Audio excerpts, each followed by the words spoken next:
the world of true crime, you learn quickly. Not every person who comes to help is here for the same reason.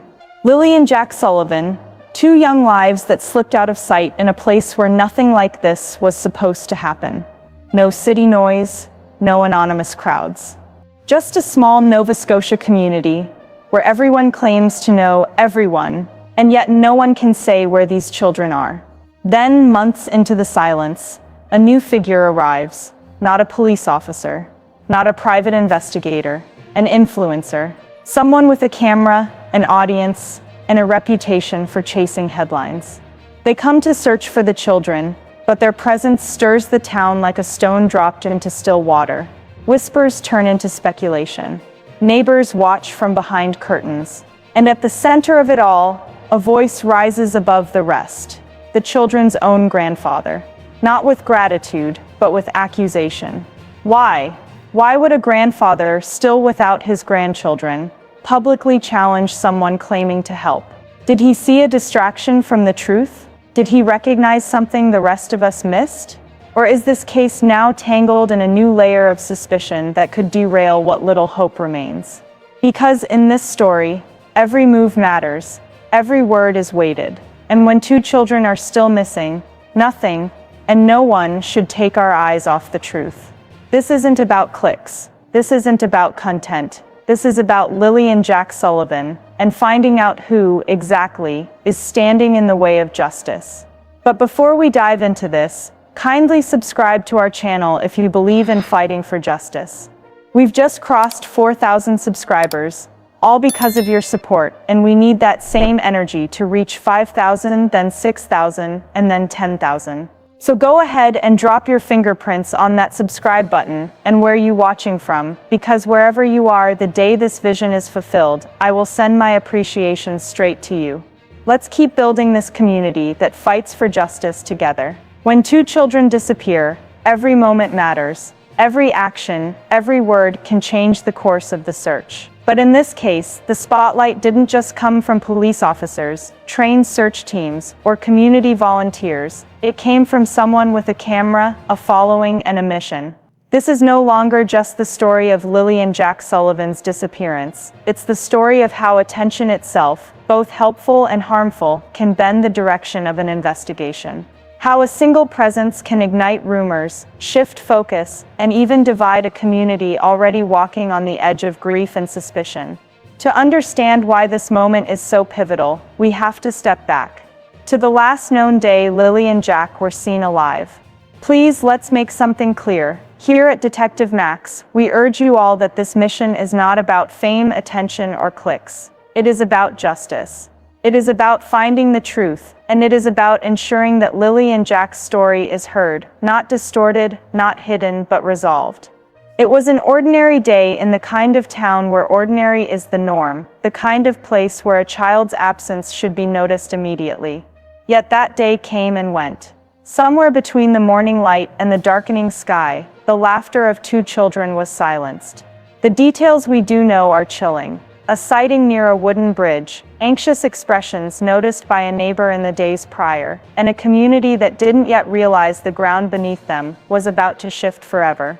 Now, with the case still open and answers still buried, a new figure has stepped into the picture. Not as a witness, not as a suspect, but as an influencer who came to search. And the reaction? A very public accusation from the children's own grandfather. A moment that changed how many viewed both the investigation and the people circling it. The question is, was this an effort to help, or a move that pulled us further away from the truth? Before the influencer's arrival in Nova Scotia, the search for Lily and Jack Sullivan wasn't just slowing down, it was quietly bleeding momentum. The urgency of the first 72 hours had long since dissolved into a fog of frustration, unanswered calls, and leads that seemed to vanish as quickly as they appeared. In those early days, the entire region had felt electrified with purpose. Posters taped to every pole, volunteer search parties combing the fields, strangers showing up at doorsteps with food for the family. But as the weeks passed, the warmth of that unity began to fade, replaced by something colder. A quiet, uneasy suspicion.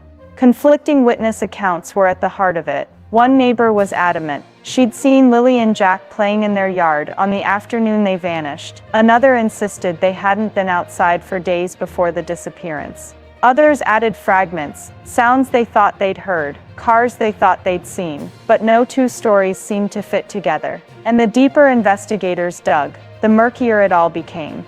It wasn't just a broken timeline, it was a timeline being actively rewritten in real time.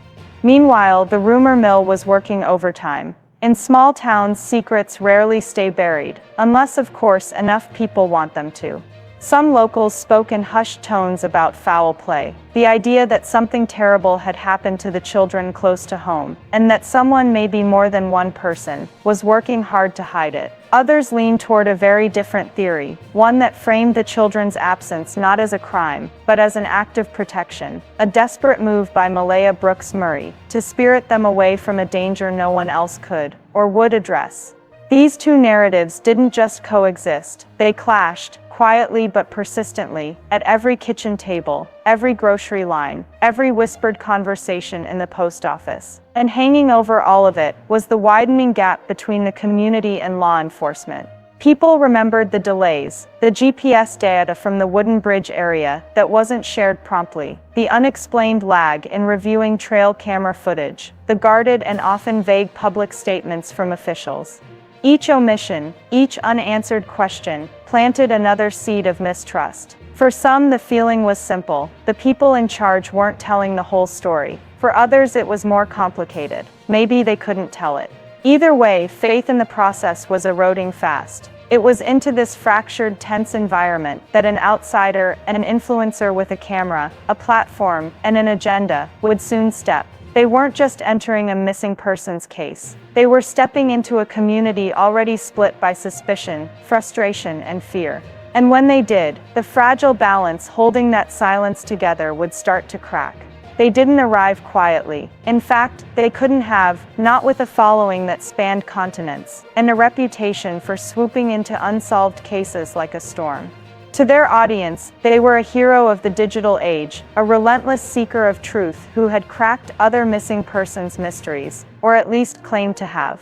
To others, they were something different, a spotlight chaser, someone who knew that a tragedy could be a stage if framed just right. Their decision to come to Nova Scotia raised immediate questions. Was it a response to a credible tip that hadn't reached law enforcement? A gut feeling sparked by a detail buried in the early news reports? Or was it simply the recognition that the Sullivan children's disappearance had the makings of a high-engagement story? Two young siblings, gone without trace, a fractured family, and a town heavy with suspicion. Whatever their motivation, the timing couldn't have been more combustible. The investigation was stalling. The public's attention was slipping, and suddenly here came a figure who could turn the case into headlines again.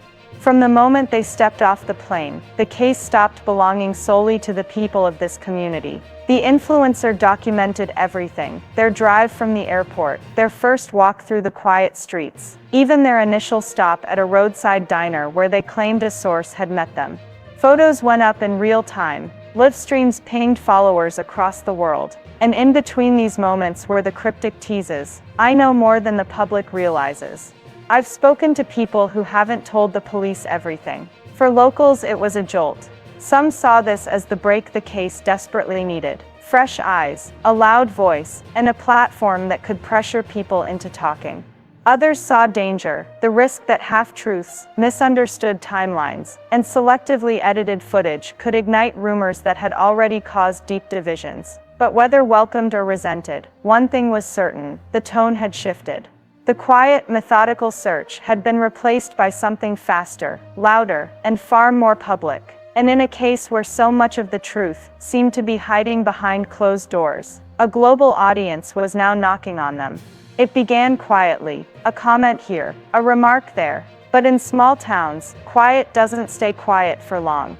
And when a man like this speaks, the entire community leans in to listen. Lily and Jack's grandfather is not an outsider to this pain. He is not a man watching from the sidelines.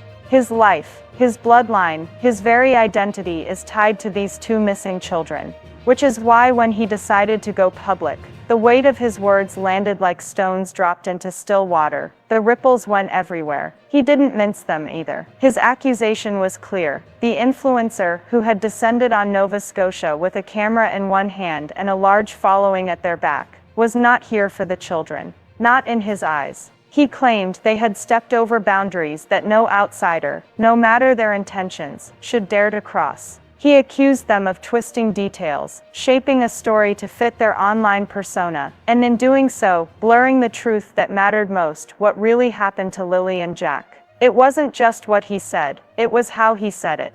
His tone carried an unshakable mixture of fury and fatigue. You could hear the exhaustion of a man who'd sat through too many questions, too many wrong turns, too many whispered theories in supermarket aisles. You could hear the protectiveness of someone who'd already lost enough and wasn't about to see the rest of his family dissected for clicks. But underneath, and this is what some couldn't ignore, there was something else, something less easily defined, a defensiveness. The kind that tightens when people start getting too close to something you'd rather keep in the shadows. Was he defending his family's dignity, or defending secrets that could change the narrative completely? That's the question people began to whisper. And once a question like that starts moving through a community, it's impossible to take it back.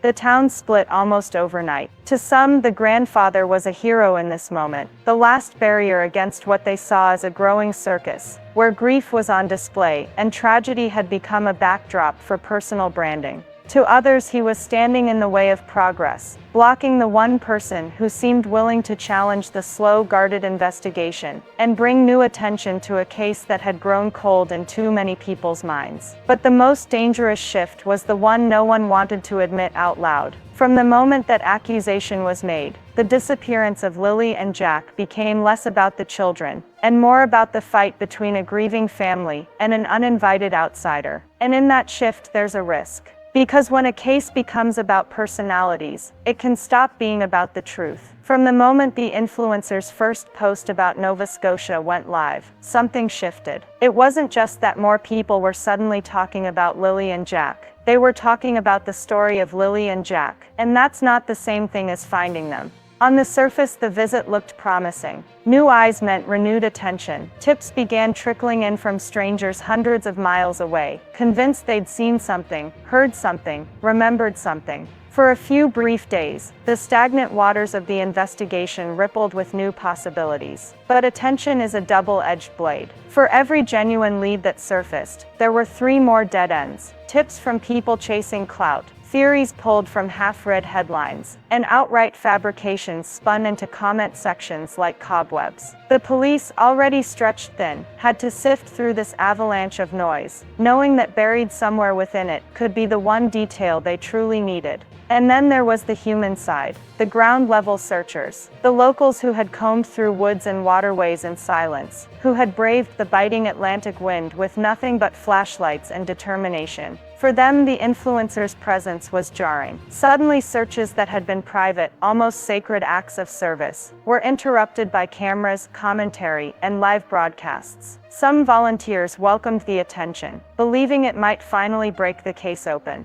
Others walked away entirely, unwilling to have their grief turned into a backdrop for someone else's content. This isn't a new tension. In other missing persons cases, social media has been both a hero and a saboteur. There have been moments where online sleuths uncovered key evidence the authorities had overlooked. But there have also been moments where misinformation spread faster than the truth, destroying reputations and even halting progress when suspects were wrongly accused. And so the question lingered over Nova Scotia like a winter fog. Was the influencer's presence breathing new life into the search for Lily and Jack? Or was it turning the hunt for 2 missing children into something else entirely? A show, a performance, a story that could be told, uploaded and monetized, regardless of whether it ended with the truth. Long before the influencer ever set foot in Nova Scotia, one location had already lodged itself in the minds of those following Lily and Jack's disappearance. A small wooden bridge tucked away along a dirt road not far from the Sullivan home. It wasn't the kind of place you'd stumble upon by accident. Locals knew it, but only as a quiet crossing used mostly by hunters, hikers, or the occasional dog walker. It was out of the way, secluded, and, as some would later argue, the perfect place for something to happen unseen. What drew attention to the bridge in the first place wasn't just its isolation. It was the metallic star sticker found nearby. Witnesses claimed it matched the pattern on Lily's jacket, a small but chilling detail that transformed an ordinary spot into a focal point for both search teams and online speculation. People began to wonder, was this where the trail had gone cold, or where it should have been heating up? During the influencer's visit, whispers spread quickly. Would they go to the bridge? Would they film there? And if so, would it finally force law enforcement to release more about what had actually been found, or confirm whether the sticker was truly connected to Lily? The area, according to some sources, had been combed early in the investigation, but trail camera footage from that sector, and GPS data from devices belonging to certain individuals, had been delayed in review. No one seemed to know why. Official statements danced around it. Some suggested technical issues. Others suspected selective withholding of evidence. When the influencer finally hinted online about revisiting a place that matters more than the public realizes, it didn't take long for followers to connect the dots. If the bridge was indeed the target of their attention, it reignited theories that had been simmering for months. Theories about who might have taken the children there, when, and why. But the question remained, was this renewed focus a genuine attempt to break open a stalled lead? Or was the bridge now being used as a prop in the influencer's ongoing narrative? For the families, the volunteers, and those watching from around the world, that distinction mattered. Because in the disappearance of Lily and Jack Sullivan, every location, every scrap of evidence, every theory had weight, and mishandling any one of them could mean losing the truth forever. As the influencer's presence in Nova Scotia intensified, so did the grandfather's vocal opposition. Every public statement, every pointed interview, was laced with caution, frustration, and a palpable sense of protectiveness. "You don't understand the situation," he warned during one live broadcast. "There are lines you cannot cross when children are involved." But what exactly was he shielding? Was this concern purely for privacy, or did it hint at secrets that someone within the family, or even the community, feared being exposed? The influencer's coverage, complete with live streams, cryptic statements, and constant documentation, drew attention not only from the public, but potentially from those directly involved. Some observers suggested that the influencer might have stumbled upon sensitive information, details that the family or local authorities were not ready for, or perhaps wished to remain hidden. Was there knowledge of circumstances that could implicate someone close to the children? Or was the scrutiny simply too overwhelming for a family already reeling from fear, guilt, and suspicion? Patterns like this have emerged repeatedly in missing children cases. When external investigators enter a delicate situation, family members sometimes react with public outrage or defensive posturing. This could be motivated by genuine concern, preventing misinformation, protecting evidence, or safeguarding the children's memory. In other instances, however, it may serve to obscure uncomfortable truths or slow the emergence of incriminating details. The line between protective behavior and deliberate concealment often becomes indistinguishable. In Pictou County, this tension created a narrative all its own. The community was polarized. Some supported the influencer, believing fresh eyes could break through the stagnation of the investigation. Others sided with the grandfather, convinced that outsiders risked contaminating evidence or creating false leads. Each argument carried weight, because beneath the surface of every opinion lay fear. Fear that the truth was more complicated and more devastating than anyone wanted to admit. The critical question remained, was the grandfather's criticism solely about shielding his family from exploitation? Or was it also a barrier, intentionally or not, to prevent certain facts from surfacing? And if so, what truths were being hidden? Every reaction, every silence, every warning became a piece of the puzzle. In a case like Lily and Jack Sullivan's, where absence and silence are as revealing as action, even the smallest gestures hint at a story that someone is desperate to control. In this delicate web, motives overlap: protection, fear, shame, and possibly guilt. The influencer's presence was not just a disruption, it became a test of what the community and the family were willing to reveal, and what they would guard at all costs. Every camera shot, every live stream comment, every public accusation, was a ripple across a pond already turbulent with grief, suspicion, and unanswered questions. With every live stream, every photo, every post made by the influencer, the case of Lily and Jack Sullivan became more than a missing children investigation. It became a public spectacle. The glare of attention, while sometimes helpful, carries a weight few truly understand. For families in crisis, constant exposure can be psychologically devastating. Anxiety escalates, stress becomes almost unbearable, and every decision is scrutinized, misinterpreted, or weaponized by the court of public opinion. The presence of cameras and online commentary can pressure witnesses to speak before they're ready, or worse, create false leads and even false confessions. People who might have seen something or known more may retreat into silence, terrified of judgment or retaliation. In this environment, truth becomes slippery, obscured by noise, and the investigation risks becoming a series of reactions to public attention, rather than careful, measured police work. Ethically, the situation raises serious questions. How far is too far? At what point does the line between raising awareness and exploiting a tragedy become blurred? When an influencer streams a search or posts dramatic theories for their audience, the boundary between informing the public and sensationalizing the grief of a community is dangerously thin. For Pictou County, the consequences were immediate. Volunteers reported tension in the field. Some were distracted by the cameras. Others were intimidated by the influx of strangers documenting their every move. Inside the family, fear mixed with frustration. The grandfather's anger, once seen as protective, began to look like a desperate attempt to regain control over a narrative spiraling beyond anyone's hands. And yet, the spotlight was not without potential benefits. Increased public attention can generate tips, uncover previously overlooked clues, and pressure authorities to act with greater urgency. But every step forward carries a risk. In a case as delicate as this, one wrong word, one misunderstood post, or one viral misstep can undo weeks of painstaking investigation. The challenge then is balance, using attention to illuminate critical paths while ensuring that the lives, emotions, and truth at the center of the case are not distorted or damaged by the very visibility meant to help them. Awareness is powerful, but without care, it can become its own kind of danger. At the core of this case lies a truth that cannot be ignored. Children like Lily and Jack do not simply vanish without someone somewhere knowing exactly what happened. Every footstep, every last glance, every action in their final hours was observed by someone present, someone nearby, or someone who had influence over the unfolding events. That knowledge exists, hidden in silence, and it carries weight far heavier than any rumor or headline. Then came the influencer.